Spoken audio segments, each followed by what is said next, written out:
کتنے لوگ ہیں بیویوں کے روزانہ موبائل چیک کر رہے ہوتے ہیں، کدھر کال کی تھی، کیا میسج آیا تھا، انہیں شریف زادیوں کو برباد کر کے رکھ دیا۔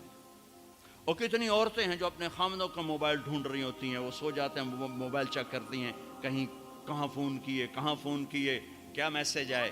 اس بد اعتمادی نے کتنے گھر اجاڑ دیے۔ ابھی ایک طلاق ہوئی ہے میری اپنی فیملی میں، ابھی طلاق ہوئی، کہ اس کم وقت کو اتنا شک تھا کہ متقی ترین بچی کو اس نے طلاق دی، شک۔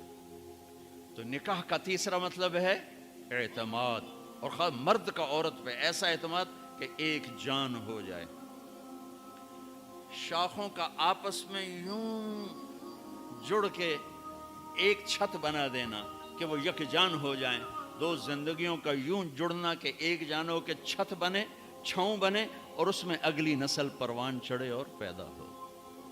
شیطان کو کیوں خامند اور بیوی کا جھگڑا سب سے زیادہ پسند ہے کہ چھاؤں ہٹ گئی اور اگلی نسل تباہ ہوگی۔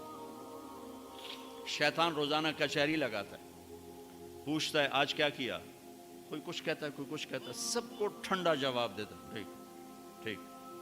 ایک شیطان کھڑے ہو کر کہتا ہے حضور میں نے میاں بیوی کو لڑایا، تو کم وقت اپنی ایسی یوں اچھلتا ہے، تو ہے جو کر کے آیا ہے، آجا۔ اس کو گلے لگاتا ہے، اس کو اپنے پاس بٹھاتا ہے، کہتا ہے یہ ہے وہ کام، کیوں کہ اس نے چھاؤں ہٹا دی، اس نے نیند اجاڑ دی، اس نے بارشوں کو روک دیا۔ کیا ہوگا؟ زمین بنجر، نیندیں برباد، اعتماد ختم، نسل برباد۔ کیوں طلاق کو سب سے زیادہ بدترین حلال کہا گیا؟ کیوں میرے نبی نے فرمایا علی طلاق سے بچنا؟ اللہ کہہ رہا ہے یا ایہا النبی، اے میرے نبی، اذا طلقتم النساء، جب تم لوگ بیویوں کو طلاق دینے لگو، اس کا جوڑ کیا ہے؟ خطاب اپنے حبیب سے اور امر امت کو ہے۔ ارے میرے بھائیو، اللہ نہیں چاہتا کہ طلاق ہو، اللہ اپنے نبی کو